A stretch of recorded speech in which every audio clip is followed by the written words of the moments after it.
Peticiones de desempleo incrementándose, confianza del consumidor cayendo durante varios meses consecutivos, caída preocupante de la tasa de ahorro de los particulares, aumento importante de los impagos de tarjetas de crédito. Y la Fed, con Jerome Powell a la cabeza, que hace unos meses dio a entender que las bajadas de tipos comenzarían en marzo de 2024 y que a día de hoy continúa retrasando el inicio de los recortes, y más aún, con voces dentro de la propia Reserva Federal, ahora veremos toda la información, que apuntan a que podrían volver a subirlos, y empresas icónicas como Starbucks o Nike reportando debilidad en sus ingresos. ¿Nos encontramos a las puertas de una recesión inminente? En este vídeo vamos a analizar en detalle muchos de los datos más importantes para entender la situación económica actual. Vamos a conocer la opinión de uno de los analistas más importantes del mundo en habla hispana, que además se ha mojado y mucho en sus opiniones sobre las políticas de la Fed, y vamos a hablar sobre cuáles serían los activos, las acciones o los sectores en los que convendría invertir en la situación actual y todos aquellos a evitar si de verdad nos encaminamos a una recesión económica. Así que si te gustan estos vídeos, vamos con ese gran like como siempre, ese gran apoyo, porque empezamos. Antes de nada, un mensaje muy rápido. Paso por el canal de mi tocayo Pablo de Diario de una Inversión para invitaros a un seminario exclusivo que voy a hacer en directo y totalmente gratuito el día 3 de junio a las 7:07. Voy a contar qué tengo en mi cartera de inversión, por qué lo tengo, qué espero introducir en esa cartera durante los próximos trimestres en función de la situación que hay en los mercados. Y además presentaré mi formación, que es un máster para invertir con éxito.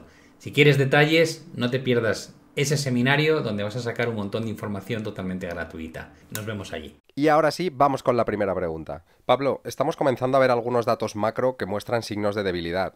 Peticiones iniciales de desempleo que se están incrementando. El CCI, CCI cayendo durante varios meses consecutivos. Caída preocupante en la tasa de ahorro personal en Estados Unidos.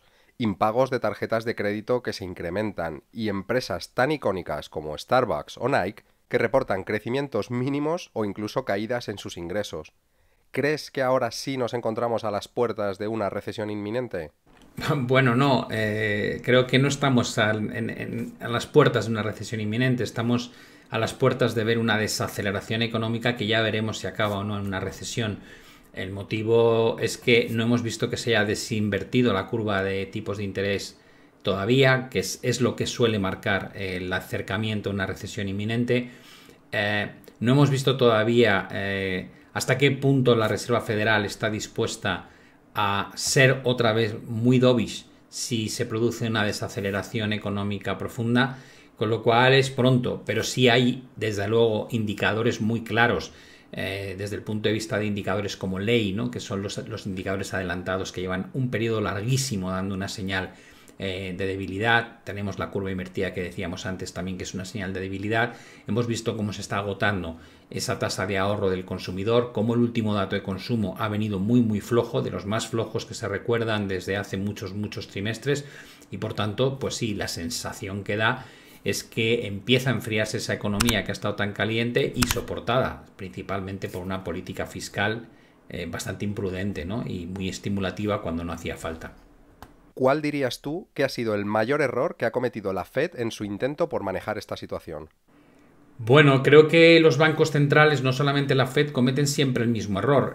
Por un lado, son muy rápidos a la hora de inyectar todo tipo de ayudas, pero son muy lentos a la hora de retirarlas.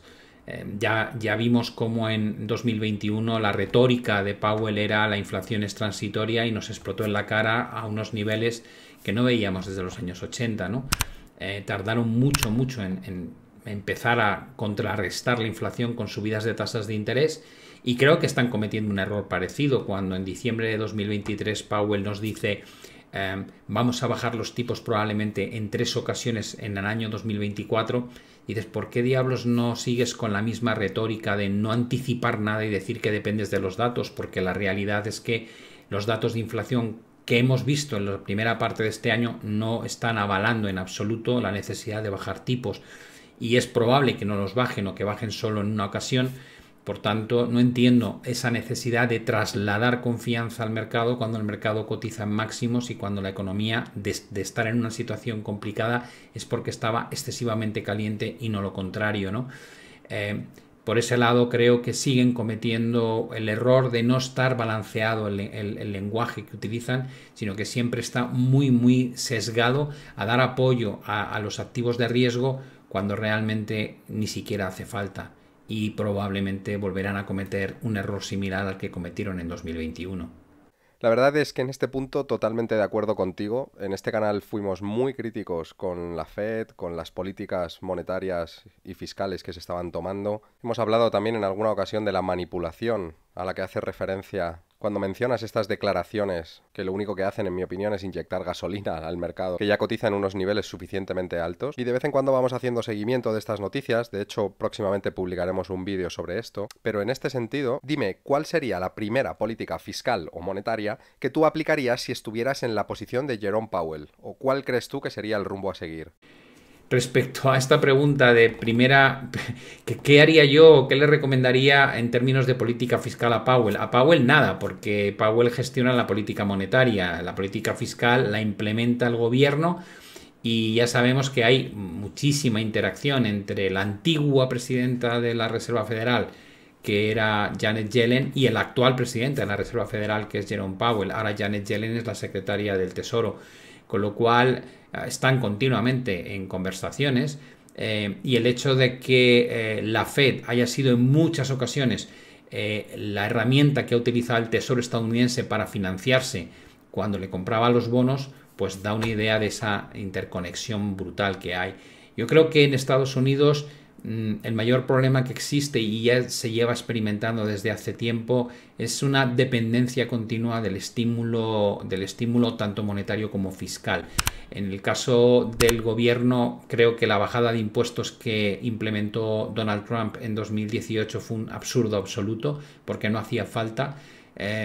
Por mucho que la gente argumenta, no, pero es que aquello no generó, digo, mira, tú mira la evolución del déficit y mira la evolución de la deuda y verás que no hacía falta, y lo único que provocó fue un nivel de endeudamiento cada vez mayor.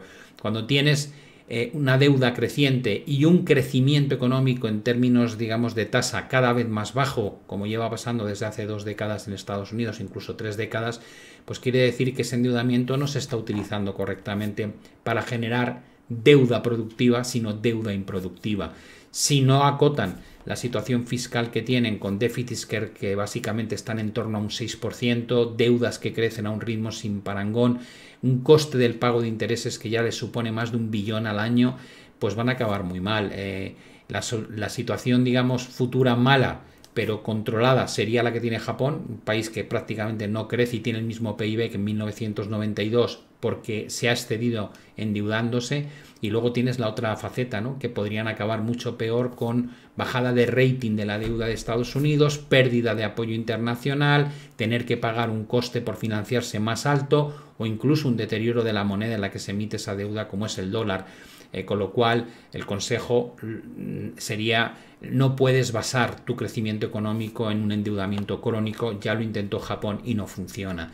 Tienes que asumir que tal vez reducir esos niveles de deuda te va a meter en una crisis económica, pero es preferible eso que no ir hacia un camino donde el futuro es muy negro, y ya tenemos países que lo han experimentado. Italia no crece desde el año 2006, que fue cuando superó la cota de 135-140% de deuda sobre el PIB, con lo cual tenemos 2 países del G7 que han probado esa receta, y el resultado ha sido muy malo. Estados Unidos va por un camino que, como no lo enmende, pues probablemente tendrá un coste brutal en el medio y largo plazo.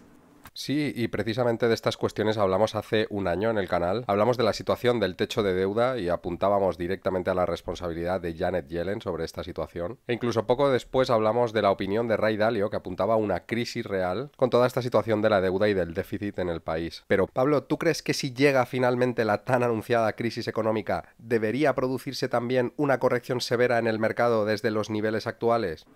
Bueno, si finalmente llega la tan anunciada crisis económica, debería haber una corrección en los mercados. Pues sí, claro, evidentemente la bolsa no está barata en Estados Unidos, cotiza unos múltiplos muy elevados. Cuando utilizas la herramienta esta que le gusta a Warren Buffett de mirar el market cap de la bolsa respecto al valor de la economía, pues vemos que estamos en uno de los niveles más altos y solamente equiparables a lo que vivimos durante la burbuja del año 2000. Por tanto, el aviso a navegantes es extremad las precauciones porque, lógicamente, de darse una situación de crisis económica, lo normal es que viésemos una corrección en términos porcentuales muy grande desde las cotas actuales. ¿Cuál crees tú que es actualmente la mayor amenaza macro que podría producir una corrección severa y generalizada en el mercado? En términos de cuál es esa amenaza o cuál, en base a qué se podría producir, yo creo que hay un factor que todo el mundo lo está monitorizando ya y es una inflación que no termine de corregir, que obliga a mantener tipos de interés como los actuales durante mucho más tiempo o incluso tener que apretar todavía más la clavija de la política monetaria contractiva. Y que al final acabe por generar un problema. Y luego tenemos otro frente, ¿no? Sería el riesgo geopolítico. Todo parece indicar que la guerra en Ucrania va a ser más larga de lo que todo el mundo preveía. La situación en Oriente Próximo, evidentemente, no está bajo control y no sabemos muy bien cómo puede evolucionar.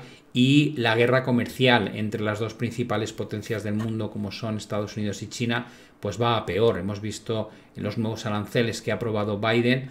Evidentemente no sería raro que China contrarreste con alguna otra medida equivalente. Todo este conflicto en términos de comercio internacional al final puede acabar provocando una vuelta a presiones inflacionistas porque nos hemos beneficiado durante 3 décadas de la globalización y ahora que la estamos reduciendo, pues lógicamente incrementa el efecto inverso, que es que la tendencia a los precios pues no se mantenga por debajo del 2%, sino que tienda a ser algo por encima del 2%, lo cual implica que no te puedes permitir el lujo de tener tipos de interés como los que tuvimos del 0% durante una década y pico, que han sido uno de los motores principales de que la bolsa lo haga también. Pablo, yo no soy partidario de salir por completo del mercado. Creo que en esto no coincidimos del todo, pero sí que adapto mi exposición tanto en porcentaje invertido y en liquidez, como sectorial, e incluso entre diferentes activos. En caso de una corrección fuerte, ¿qué sector o qué sectores serían, en tu opinión, los más adecuados para estar posicionados? ¿Y qué activos o sectores o temáticas crees que sufrirían más? Bueno, el hecho de salirte o no salirte completamente de un activo, yo creo que también está muy relacionado con tus conocimientos, con lo que has hecho toda tu vida, evidentemente, y con el grado de agresividad con el que actúas. Yo me salí por completo de la bolsa y bueno, estaba entrando cuando abandonaba el COVID cero en la bolsa china, con lo cual sí, durante un periodo no he tenido nada, pero poco a poco he tenido. Lo que pasa es que tengo lo que no tenía la gente. La gente estaba emocionada con la bolsa americana, que era lo que mejor lo había hecho durante la última década, y nadie quería invertir en China, que fue donde invertí yo porque pensaba que había una capitulación. Es decir, que puedo estar fuera del mercado durante un tiempo, pero también tuve el Nikkei cuando rompió máximos de 2024 y se extendió durante un 10% para arriba, luego siguió, yo no saqué más rendimiento que ese, ¿no? Pero quiero decir que cuando gestionas patrimonio y cuando gestionas una cuenta de trading siempre tienes oportunidades de ir picoteando aunque no tengas una exposición estructural. Yo ahora la de China la tengo con una visión de medio y largo plazo. Respecto a qué sectores o activos o qué temáticas, bueno, pues lógicamente si tú crees que va a haber una corrección severa tienes que evitar aquellos sectores donde están prácticamente casi todos los invertidos, casi todos los individuos, los gestores y los ciudadanos, ¿no? Y por ejemplo ves una concentración en valores de los 7 magníficos brutal, donde no merece la pena estar. En mi opinión, si ves una crisis, esos valores que a lo mejor tienen todo el respaldo fundamental para haberlo hecho bien, pero van a sufrir mucho porque la gente reducirá riesgo de lo que tiene. Evidentemente tampoco querría tener sectores cíclicos y me intentaría refugiar en sectores defensivos, ¿no? Pues en los consumer staples o en healthcare, en salud, ese tipo de compañías que normalmente tienen menos beta que el índice y que suelen servir de refugio ante situaciones complicadas, ¿no? Y luego tendrías otros activos, por ejemplo, como el oro, que también lo está haciendo muy bien y podría seguir haciéndolo bien, aunque hubiese una situación complicada en términos geopolíticos o en términos económicos. De momento, bueno, no sabemos muy bien qué va a pasar, pero sería la elección que yo tomaría si detectamos definitivamente que el mercado cambia de tendencia porque la economía se dirige hacia una recesión. Bueno, la verdad, por mi parte, solamente quedaría agradecer que hayas pasado por el canal. Agradecer que hayas respondido a mis preguntas de una manera tan clara, tan sincera, y agradecerte en nombre de toda la comunidad, toda esta trayectoria, toda la labor divulgativa que haces. Y por supuesto, recordarles a todos que se pueden registrar totalmente gratis en este seminario exclusivo que vas a hacer el día 3 de junio y en el que vas a extender muchísimo más todas estas explicaciones que hemos visto ahora, que vas a dar datos muy importantes sobre tu visión actual del mercado y en el que también estarás comentando cómo posicionas tu cartera para lo que queda de año 2024 y para los próximos meses. Así que muchísimas gracias y espero que podamos verte pronto de nuevo por el canal. Nada, un placer haber contestado vuestras preguntas y nada, ya sabéis que esto es un análisis dinámico, con lo cual no basta con lo que pensemos hoy, sino que hay que ir actualizándolo a medida que vamos viendo la evolución de lo que ocurre en el mundo y, por supuesto, la evolución de los datos macro. Un saludo y hasta la vista.